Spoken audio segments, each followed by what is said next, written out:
Welcome everyone back to weekly weather updates, and this evening we'll have a look at the latest from the GFS, the GEM, the ECMWF, the UK Met Office Run, and then we'll have a look at the ECMWF and the GFS Ensembles, and then we'll finish up having a look at the UK Met Office Run, precipitation and temperature.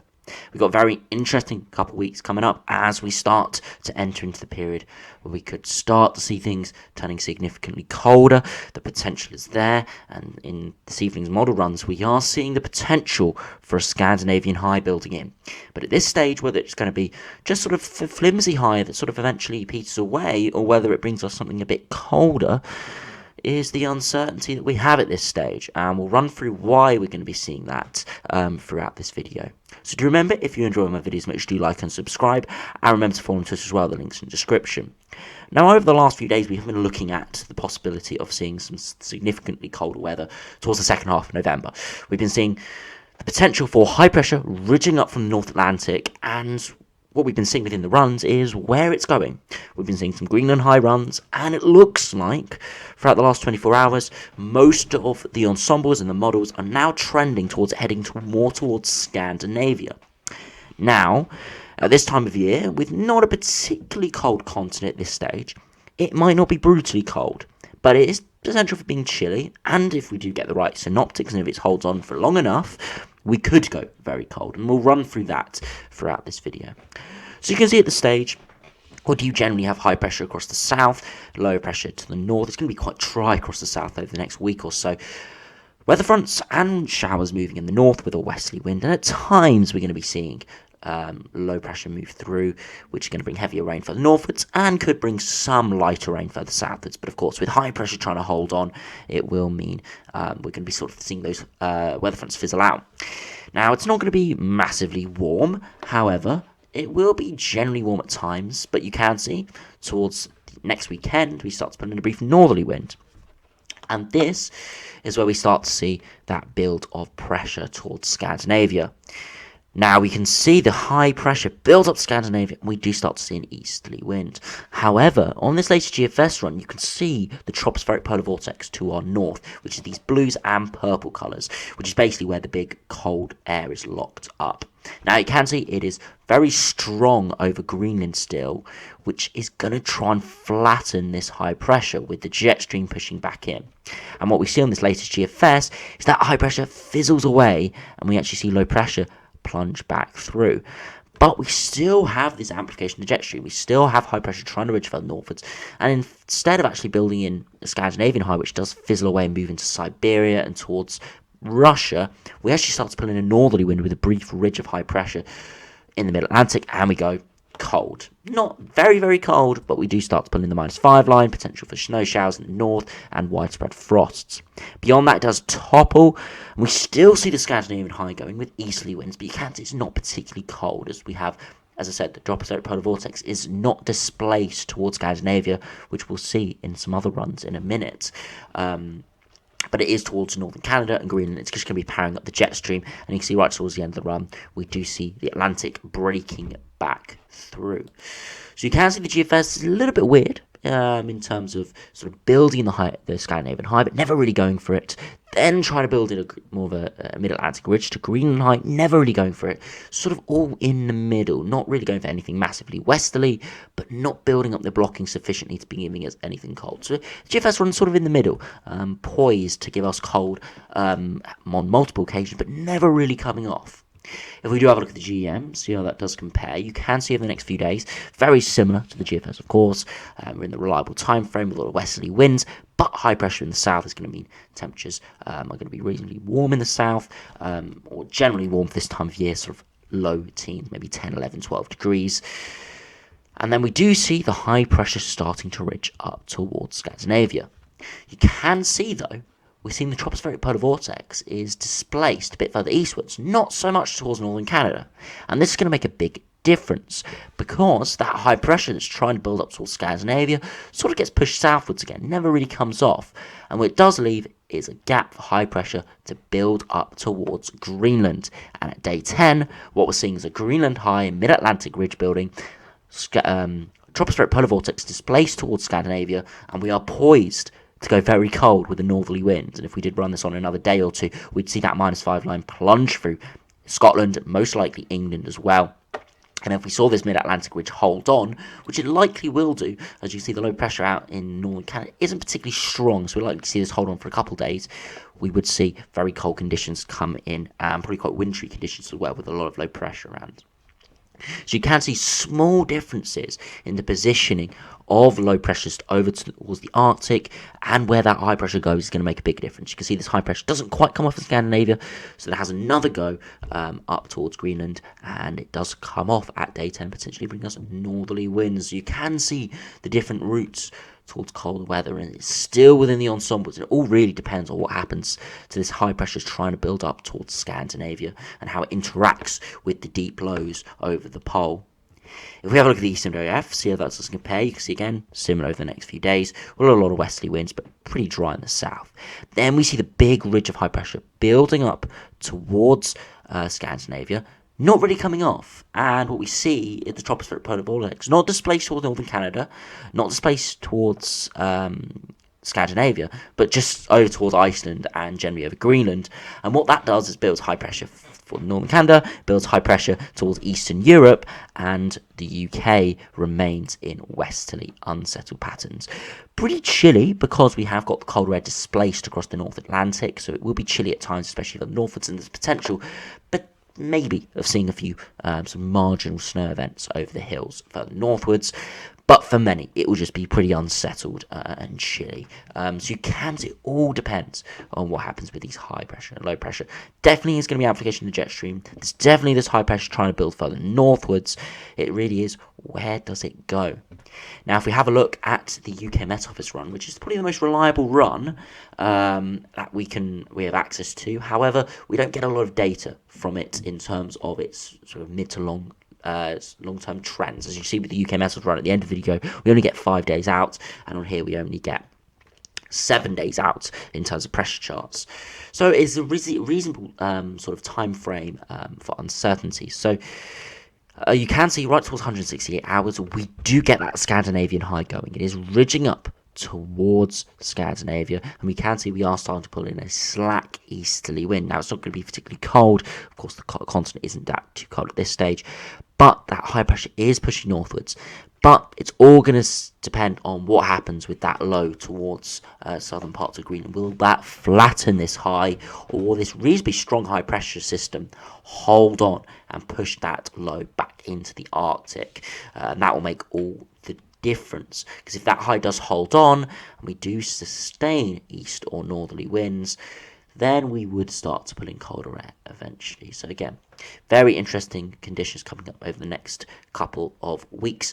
By no means is it the typical autumnal westerly winds. There is going to be definitely some mixing up in wind directions. There will be northerly and easterly winds at times, but really does depend on how long they last and how cold the air is, where it is originating from.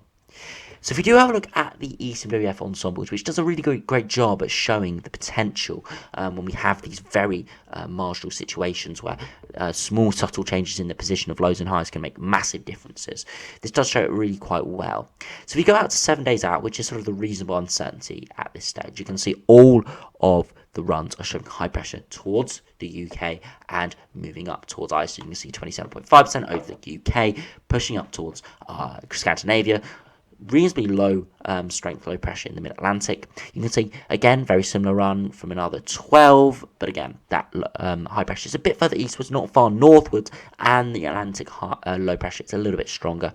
And then we have another 11 with much stronger Atlantic low and the high pressure not getting far northwards. That will be more of a westerly pattern. And then we see another 8, which is high pressure centered over the UK. And then we have another 6 starting to really get it quite far northwards, and that would be potentially turning it a little bit colder faster. Now, if we move up to day 10, for 240 hours, you can see the big uncertainties. You can see 14 or 27.5%, have low pressure plunging back down across the UK, with high pressure building back out into the Atlantic. You can see that Scandinavian High is pushed further eastwards towards Russia. You can see another 10 have got high pressure trying to build back up from the mid-Atlantic. See the tropospheric polar vortex has been displaced towards Scandinavia, and we're seeing the high pressure ridge up toward Greenland, and that would probably go cold given another couple days. We've got another 10 with just flat westerly winds with that big lobe of low pressure just centred to the north of the UK. We have another 7 which really holds on to the Scandinavian High, really holding off the Atlantic winds, but of course it's not that cold, the continent at this stage, so it will be bringing a slack southeasterly wind, so it won't be that chilly. We've got another 5 with a typical westerly pattern with high pressure to the south, low pressure to the north, and then we've got another 5 with high pressure out of the mid-Atlantic, similar to the 10 on the top middle, but probably a couple days sort of further ahead, with the high building up towards Greenland, and we're seeing plunging northerly winds. Now, if we go out another few days, go up to 300 hours, you can again see the uncertainty. You've got 20 with low pressure centre over the UK, high pressure quite far displaced towards Scandinavia and out towards Russia, generally westerly, but probably pretty chilly, as we do have a mid-Atlantic ridge, and that air is originating from Greenland, but it will be, of course, modified quite a lot by the North Atlantic, so it'll be chilly and quite unsettled. We've got another 19 with a mid-Atlantic ridge, following on from what we just saw a minute ago, with that high pressure heading up towards Greenland, pulling in northerly winds, and that will be pretty chilly indeed. And then we've got another 12 where the Scandinavian High gets toppled, and it just sits over the UK in quite dry conditions and generally an easterly flow. So it will be cold coming off the continent, but nothing massively cold in terms of sort of surface level conditions. It would just be generally around average or a little bit chillier than average. If we go right towards the end of the run, you can see the big uncertainty that we do have. You can see low pressure sits down over the UK to our south. It's sort of a diving low. That would be chilly, nothing massively cold, but quite unsettled. You can see 19 where that high pressure towards Greenland starts to flatten, still be cold, but westerly winds will be returning. And then we have another 12, which is high pressure centre over the UK, will be quite dry, and depending on the exact wind direction, could be warm, or at least warmer than average, or it could be starting to turn a little bit chillier than average with frosts. But again, we'll have to look at the details near the time. So you can see throughout these ECMWF ensembles the vast sort of differences in sort of air mass from just small changes of where the low pressure, high pressure is going to be going. It all depends on that Scandinavian High and where does that tropospheric polar vortex get displaced. And we could spend hours going through how it all leads together. But at this stage, we've just got to keep an eye on the models and see really what is going to be happening towards the last half of November. All I can say is it's pretty interesting, much more interesting than we've had over the last few years, where it's been sort of westerly winds dominating. Now, if we have a look at the GFS ensembles, if we have a look at 850 HPA temperature and precipitation, you can see generally that's quite well reflected. You can see quite warm temperatures above average and really quite dry in the south with high pressure. Over the next week, as we're towards 15th, 16th of November, when the uncertainty comes in, we see temperatures to return to around average or just slightly below average. And you can see a lot of scatter, some going quite mild, warm, others getting down to below freezing, getting, if not down to -5, which is the potential sort of area we could be seeing snow, especially further northwards. But if you see the right exact conditions in the south, you can't rule out some winteriness at -5 degrees at 850 HPA. You can see some are going very cold. We've got one ensemble member getting out sort of -13, -14 degrees, and that'll be from a really quite cold direct northerly wind, which I don't really think is going to come off at this stage. We've got to keep an eye on what happens with that. You can see precipitation does return towards the last half of November, but again, that's because we have those ensembles that go for much more low pressure dominated in the middle of the Atlantic. If we do have a look at Glasgow, see how that does compare further northwards, you can see a lot more uncertainty over the longer term as well. Quite up and down temperatures over the next week or so, with warmer, colder, warmer temperatures returning with a lot of precipitation around. Of course, we have low pressure to the north. Beyond that, you can see again temperatures return to around, maybe above, below average at times, and again you can see a lot of scatter, some going quite warm, some going quite cold, getting down to -5 or lower, very similar to London in terms of potentially showing some very cold runs, but at the same time showing some milder runs as well, and a lot of precipitation around as well. So it is all in the balance, and it all depends on what happens with the Scandinavian High and the stratospheric polar vortex as well. So, yeah, we'll just have to see how it resolves over the next few days, but as I said a few minutes ago, it is looking interesting, which is always good, as of course this time of year we can simply get just straight westerly winds with the 850 HPA temperature just staying a good few degrees above average for weeks on end, with very mild conditions coming up from the west or southwest. At least we are starting to see interesting patterns. May not come off for the second half of November, but at least it is showing the potential, which is always encouraging going into the wintry months, that we are seeing the potential for high pressure blocking and Scandinavian highs. Now, if we finish off, have a look at the short range forecast, have a look at the UKMO Office Run, have a look at precipitation and temperature. You can see generally quite dry, but we're going to see a weather front approach tomorrow morning in from the west, mainly in the north, but we could see some patchy rain further eastwards and southwards as well. As that doesn't move through early Tuesday morning, potentially in the south, a few showers around. And then through Tuesday evening to Monday, we do see some showers around in the north. And then we see a period of rain in the south, potentially through early hours of Wednesday, through Wednesday lunchtime, clearing by Wednesday afternoon. We see again more showers in the north, quite potential for some drizzly showers around, even in the south at times. But the main threat of widespread rain is further north, and you can see that continuing all the way to the end of this working week. If you have a look at max temperatures, you can see tonight it's going to be chilly, 4 or 5 degrees, as we do have reasonably dry conditions. Where we do see clear skies, it could get a little bit colder than that. Tomorrow afternoon, maybe 10, 11, 12 degrees, depends on exact cloud amounts. You can see further westwards, 15 degrees, we have milder air trying to push in. You can see overnight into Tuesday, still quite mild in the south, but chilly further northwards. And by Tuesday afternoon, maybe 14, 15 degrees in the far southeast. But you can see, once again, some colder air starting to push in from the northwest. Of course, we're going to be seeing flip-flopping temperatures, especially further northwards. Beyond that, into Tuesday, you see that cold front does spread through early hours of Wednesday, and Wednesday afternoon temperatures are around 9, 10, 11 degrees, maybe a little bit warmer further in the southeast, but we hang on to the milder air. Could be seeing some lower temperatures overnight into Thursday. Thursday afternoon, still quite chilly, around 9, 10 degrees. And then finally finish up on Friday, again 10, 11, 12 degrees and much colder further northwards. So nothing massively warm coming up over the next week or so. Relatively dry in the south, but there could be some rain at times this week. Further northwards, it does look like there will be quite a bit of rain around. Nothing massively heavy at this stage, as these weather fronts are fizzling out as they come against high pressure, but could be seeing some miserable weather at times. And it does look around average temperatures.